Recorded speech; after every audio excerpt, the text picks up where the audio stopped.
Welcome back everybody to Forza Motorsport. So today we're going to be starting off the Retro Tuners Championship. So this is a 6-race championship, so it will be an even split of races for this championship, unlike previous ones where it's been 5, so we've done 2 in one and 3 in the other. So it's going to be 3 races per episode. So yeah, let's see what this championship has in store for us.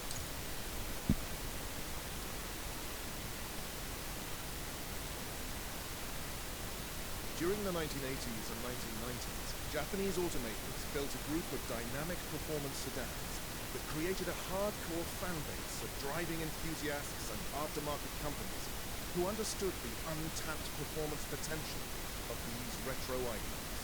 These cars became the very foundation for the original street tuner culture that will be in the spotlight once more, as drivers head to the starting grid with their personal builds on display. Alright, so there's one rally legend in there, and a couple of them that you would consider tuners. I would consider the GT4 to be a tuner car though. But let's see what else we've got to choose from. So, starting from the top, we've got the Mazda Savana RX-7. Very good car. It's probably my favourite of the rotary Mazdas, to be honest. It's got a healthy 200 horsepower, 196 pounds-feet of torque. And that's one reason why I like it so much, is it's got a fairly similar amount of torque to horsepower, whereas usually some rotary engines have very low amount of torque, but they have very good horsepower because all of the power is pretty much at the top end of the rev range. So yeah, and it doesn't weigh that much either at 2,987 pounds. Then we've got the Mitsubishi Galant VR4. I wouldn't consider this a tuner, to be honest, but it's still a very good saloon car, and even more power and torque than the Mazda, but also more in the way of weight. Then we got the Nissan Silvia Club Ks. More power and more torque than the RX-7. Also weighs significantly less as well, as you can see. And yeah, does have a decent stats to go alongside it. Then we've got the Nissan Skyline GTS R. Before the Skyline was only ever an all-wheel drive car. So yeah, again, more power than the Mazda, less in the way of torque though, and it's about the same kind of weight, although it does have a bigger engine. And then we've got the Subaru Legacy RS, again about the same power as the Mazda, but also about the same weight as well. Then we've got the two Toyotas, the Celica GT4, very good car. It's probably my favourite here outside of maybe the Supra, but that's here or there. Again, I just don't think the Legacy and the Celica really would be considered tuner cars. Maybe the Legacy to some extent, but yeah, the Celica is, you know, a rally-bred kind of car. It's more of a sports car than a tuner. And then we have the Super 2-litre GT. This is my favourite car out of this lot. GT4 is very good. It's a fantastic car. It gets off the line nicely, and yeah, it's a very powerful and quick car. But the Supra just looks cool. Even though both of them have pop-up headlights, I just like the longer bonnet and shorter rear end that this has going on for it. And it is only rear-wheel drive, and it does weigh the most out of any of the cars here. But it does have a fair decent amount of power at 206 horsepower and 203 pounds-feet of torque from a sizable engine. So yeah, it's a cross between the Supra really and the Savana and the Nissan Silvia Club Ks. Now, the Mazda has the least amount of power and the least amount of torque out of the ones I want to choose from. It has the better handling and braking. Oh no, has a better braking, but not as good a handling as a Nissan. And yeah, the braking is just as good as on the Supra, but the Supra also has better handling as well. Let's go with Supra. It's probably the obvious choice, but I just love it. And yeah, I like it in red. I think it also kind of looks cool in white as well. I wish it would linger on the front end of the car a bit more, or let you at least wander around the car while choosing your colour. But didn't we have red in the previous races? I'm pretty sure we did. Let me just have a look. No, we did have a red Lotus though. Oh yeah, we did. We had the Fox body. Yeah, we won't go for red. We'll go for white. I like white. White looks cool on this car. So does black, and so does red, to be honest. It's one of those cars that looks good in pretty much any colour. Right, so we're going to be at Suzuka Circuit, the short one for this first race. We've got 8 laps, so yeah, plenty to get stuck into. So yeah, let's get out there and see what goes on. Right, we're going to start off in 12th, just to see how this car can do even in stock form. So obviously we're going to be probably a little bit of a disadvantage given, you know, I doubt every other car here is in stock form. I'll stick with 10 laps, yeah. Right, so yeah, obviously we do weigh quite a lot with this car. It also comes across as quite as an American-centric kind of car, because obviously it's quite large, it's reasonably quite heavy, and the suspension is on the softer side of things. But it's got a nice high-revving engine. Those turbochargers pack a decent amount of punch into the torque, and yeah. Even though it does weigh the most out of any car here, it is hardly a slouch either. I think it more than makes up for the weight that it's got going on, just because of the delivery of the power. Even though it is more American-centric than most cars here, it's still a high revving engine on it.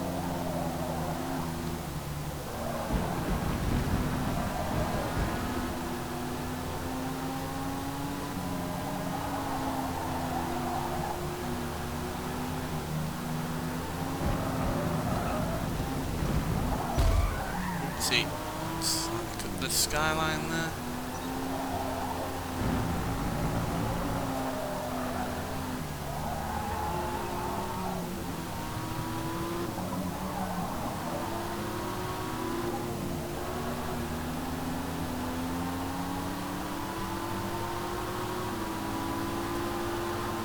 Speed, come on.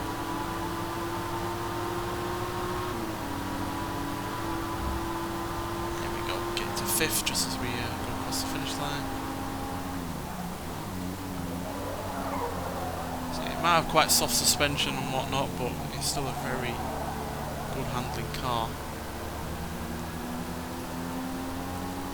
It handles its weight fairly well, all things considering. But as you can see, it does have quite a bit of a wobble on with the suspension.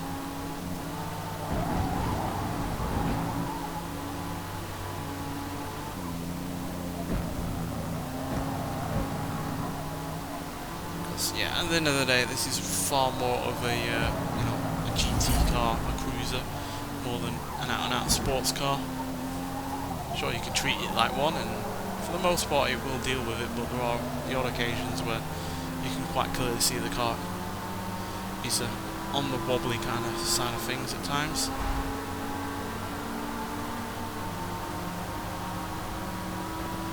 Surprised if we can get past this Celica, given that it does have more power than us, and probably more in the way of grip, given its all-wheel drive.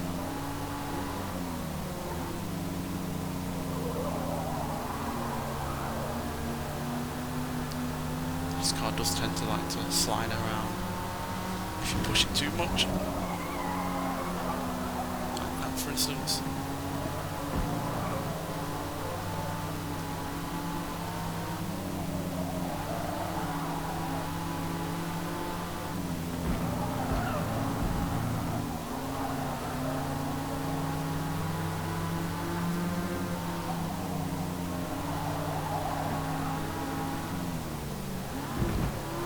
Has gone wide, it might be a rally car, but you're not going to deal with the gravel pit all that well.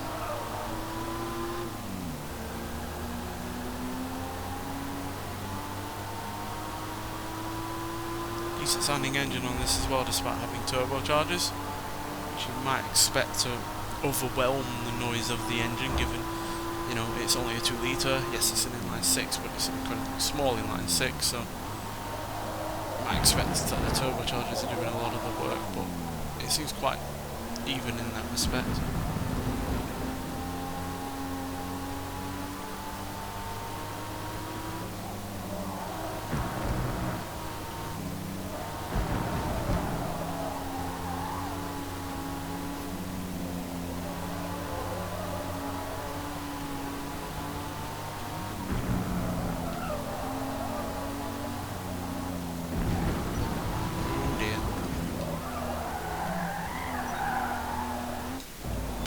follows that up and we've got a warning as well. I do not want a warning because then it means that if we do make a mistake but kind of gain from it, I don't want it to turn into a penalty.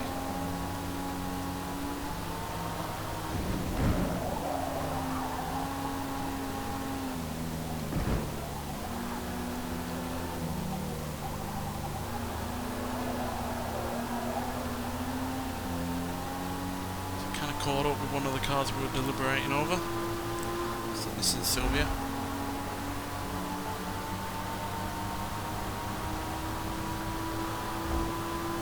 That car is obviously a lot lighter than we are. It has roughly the same kind of power.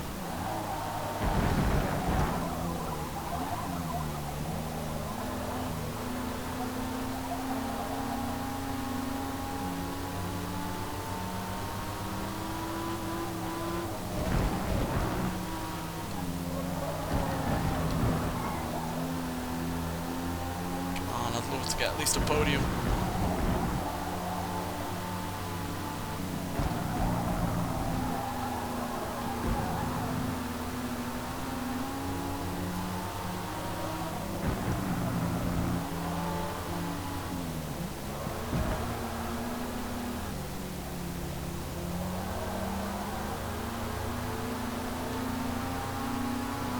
That's really on his backside, come on. Some drafting.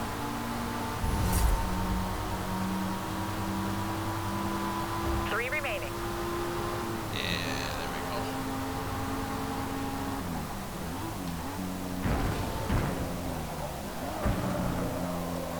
We do ground out on that corner when we brake down. You can see some sparks flying from underneath the car. That's because the car is dipping down when it brakes, and that's because of how soft the suspension actually is. It's able to pivot that much.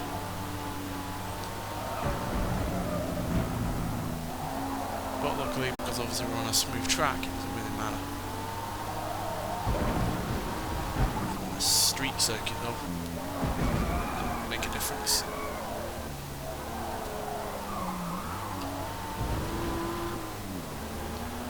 It's a little bit messy, that one.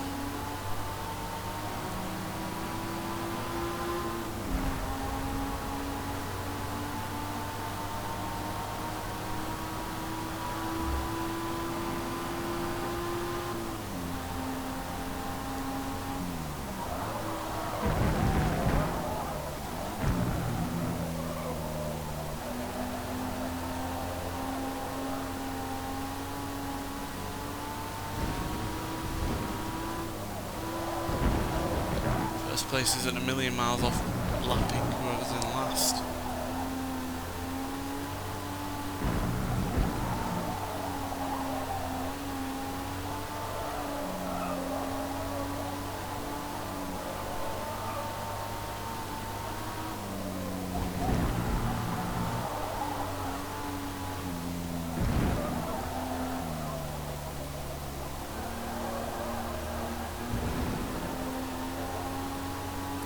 Smoother through that section this time round, which is going to benefit us in terms of getting a faster lap. Final lap. You got this.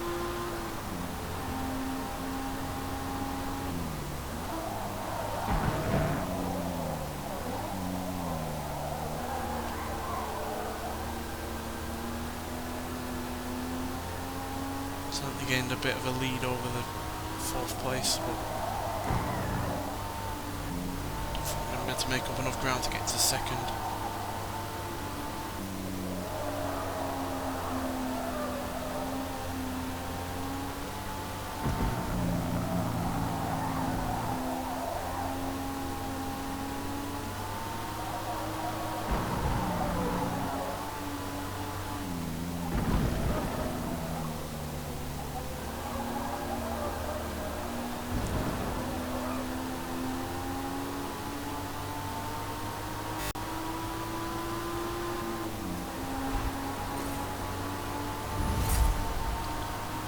Nope, but yeah, third place is still a respectable place considering in a completely bone stock 30 plus year old car, so yeah, I'm pleased with that, especially since we gained 9 places and it puts us in a good position points wise for the rest of the championship. And as you can see, PI wise we're quite behind pretty much everyone else there, although I'm not sure how 11th place in the same car as me has less PI. I don't know what the hell I've done to that car to make that a reality, as you can see by 11th place, but yeah, that gives us 23 points to start this championship off with, which I am fine with. So yeah, let's see what upgrades we can give this car to hopefully make it a little bit better. Tyre width, anti-sway bars, tyre compound.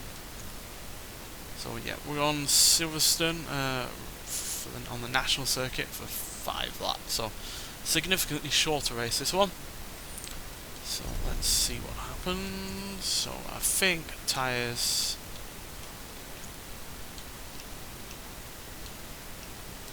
front and rear, same widths. I'm not going to make that mistake again. We can't do the springs and dampers unfortunately, so we can't make the car any less wobbly at this moment in time. And we could increase the rigidity, but that would slow us down. We'll increase the brake abilities. We'll give it a little bit more in the way of power. Yeah, that'll do. What else? Not much else, to be honest. You get very limited amount of upgrades at this point.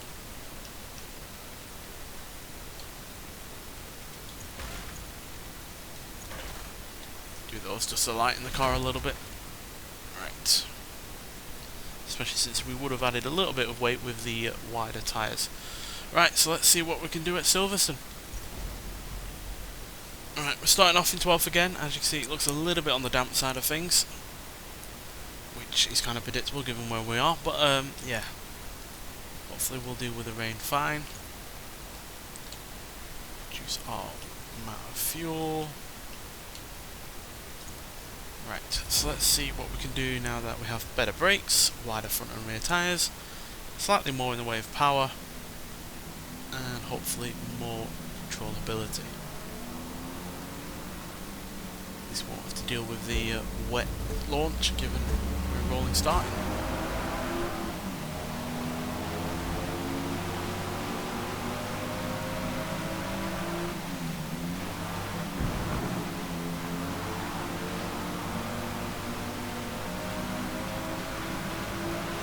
Obviously the all-wheel drive cars here might have a little bit of an advantage with the rain and everything, but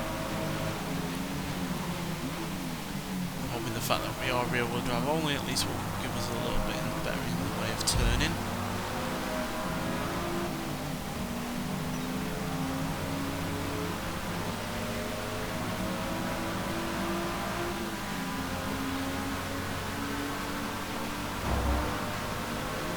Struggling for speed down this straight.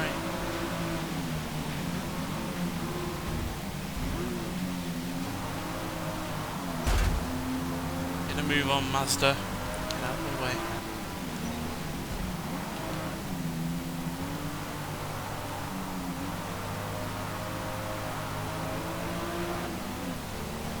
The Sylvia slightly squirreled out of that corner. Why are you braking there? No need whatsoever.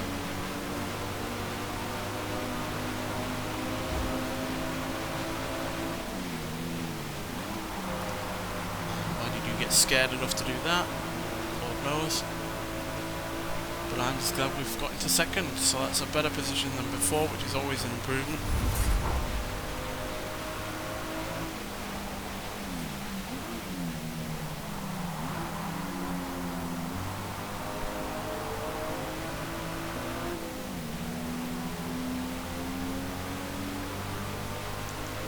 Can't really tell whether or not the car's any noticeably faster in a straight line than it was standard given the rain, but hopefully it is.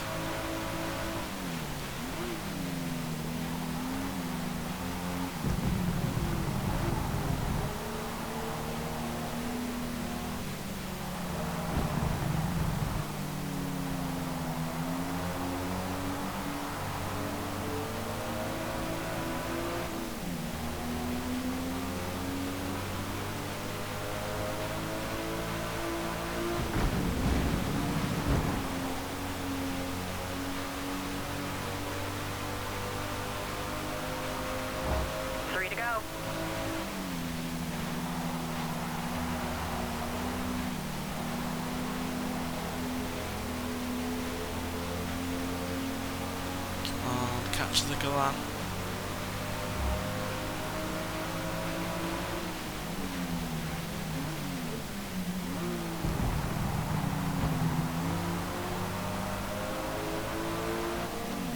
Catch the Mitsubishi. Come on.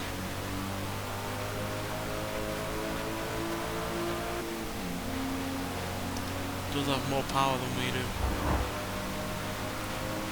Which I suspect is the reason it's got the edge on us on the straights.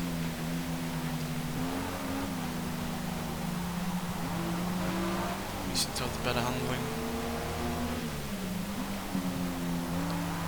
Despite looking the way we do in terms of size. Certainly bigger than that that Mitsubishi is. I'll call it an Evo then. Although, you know, does share a fair bit of map with the first Evo. Engine and drivetrain. Two big bits.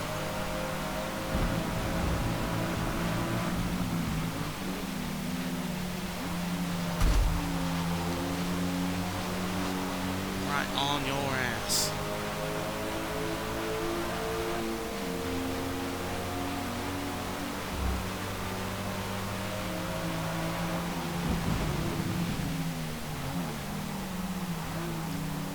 On the outside.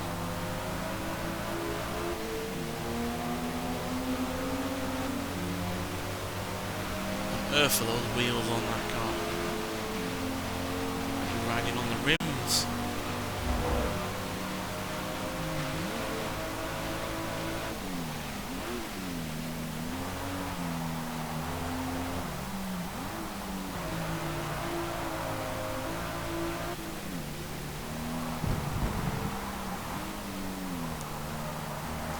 I like to keep my car looking as stock as possible. It makes it a bit of a sleeper car.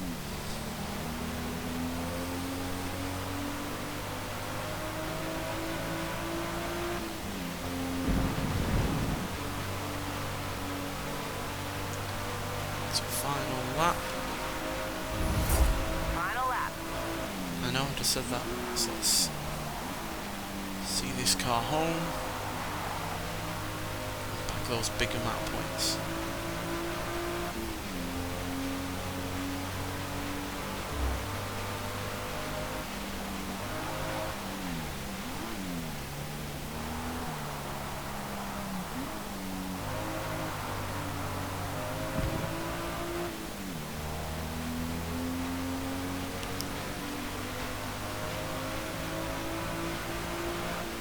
Are we gaining ground? Looks like slightly, I think.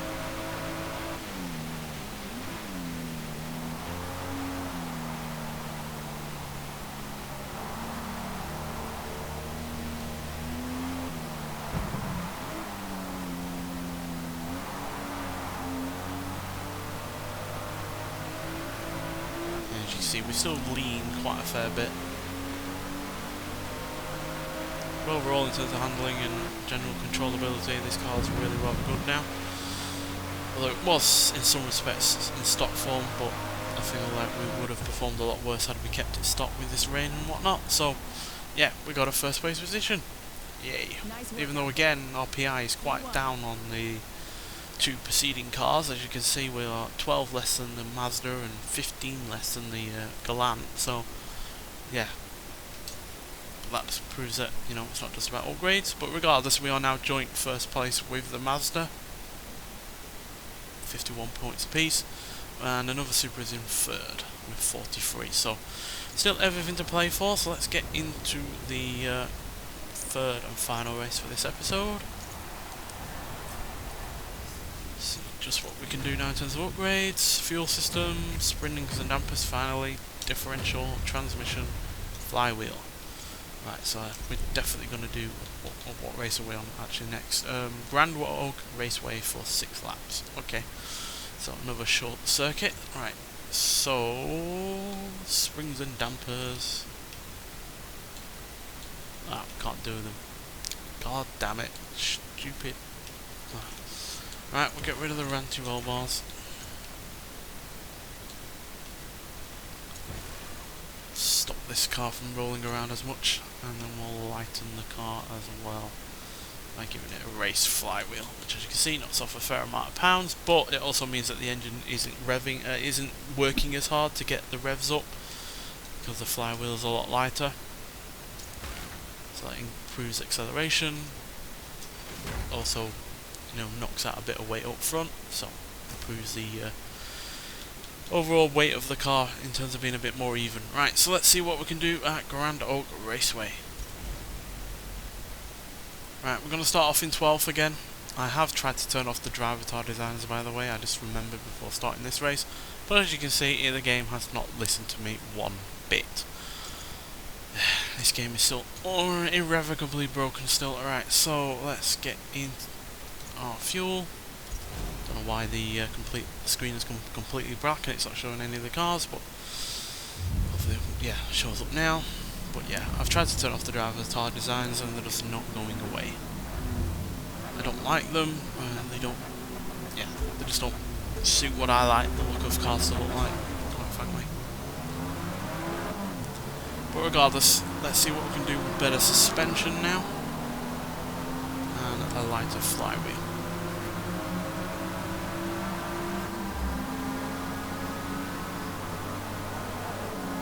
Yep, certainly less in the way of rolling around.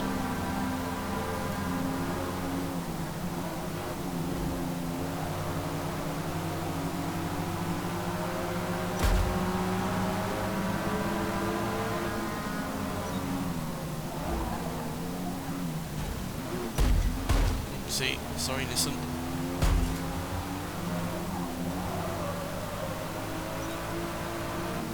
They clipped the back of a skyline and that slowed them right down and then I couldn't stop in time.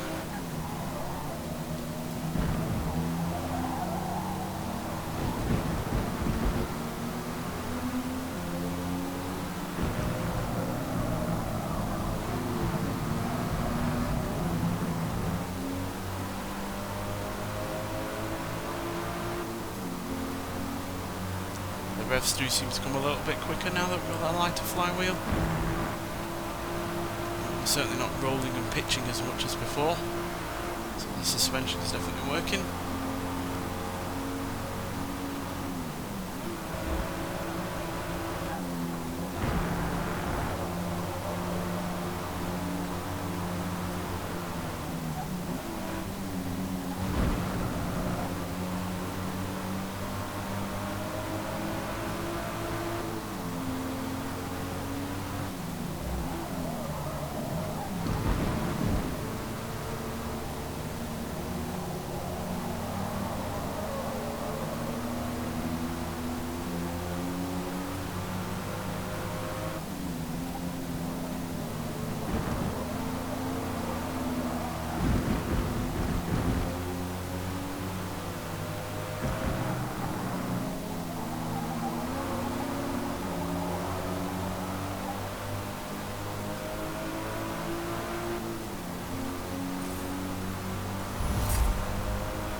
I think transmission might well be the next thing to do.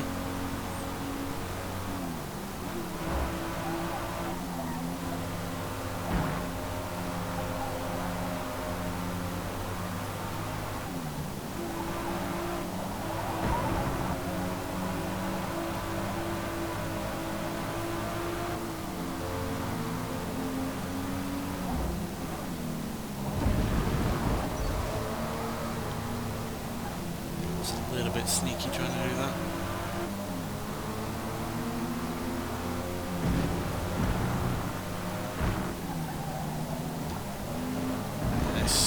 This Sylvia is really not giving up this position.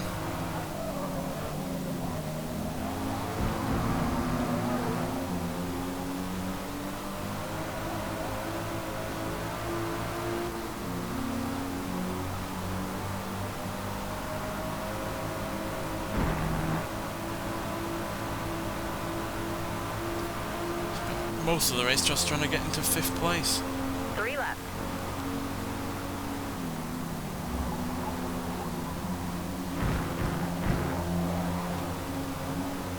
Finally. Right, let's concentrate on getting up to a podium position at the very least.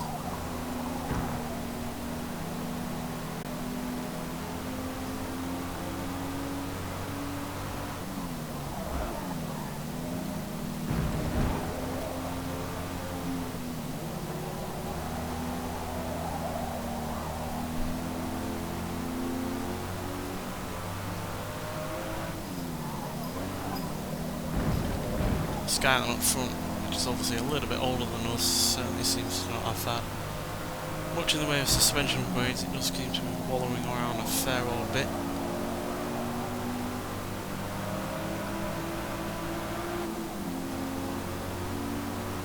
Generally kept up with the lead 4. They're not a million miles ahead. And with us being stuck behind that Sylvia for quite some time.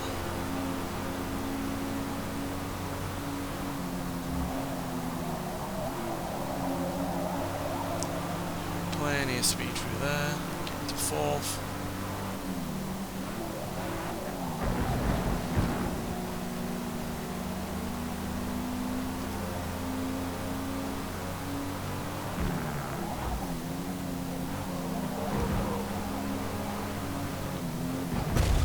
Sorry, Subaru.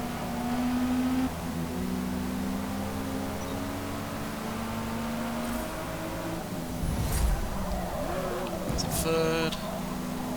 Good couple of places there.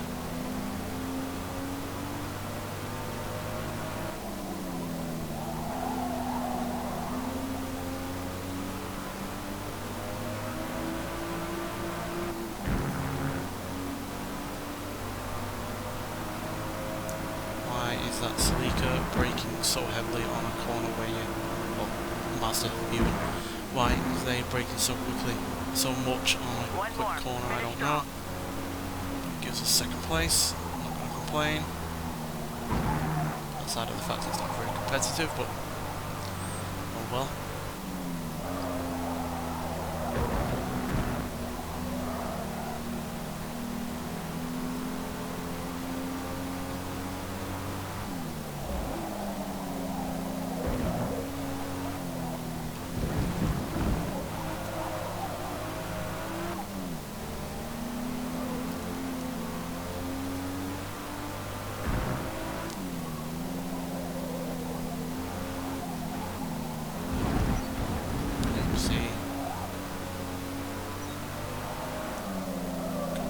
With the skin of our teeth. I'm not going to gain on 1st. I'm just stuck behind 6th for, well, 5th for way too long. But another podium position is not a bad thing whatsoever. So yeah, I'm pleased with that. So we've had what, 3rd, 1st, and 2nd. I think that's a good showing overall for these first 3 races. And yeah, had quick lap there, but obviously it was a dirty one, but I think that was only in terms of accidentally hitting a car. So yeah, there we go. We stay in 1st place. We have now gained 5 points over 2nd, so instead of being drawn alongside at 51, we're now at 5 points ahead at 76. So yeah, that's all really rather good. So yeah, we've got the 3 next races to do in the next episode, but nonetheless, thank you for watching, and I'll see you in the next one. Bye.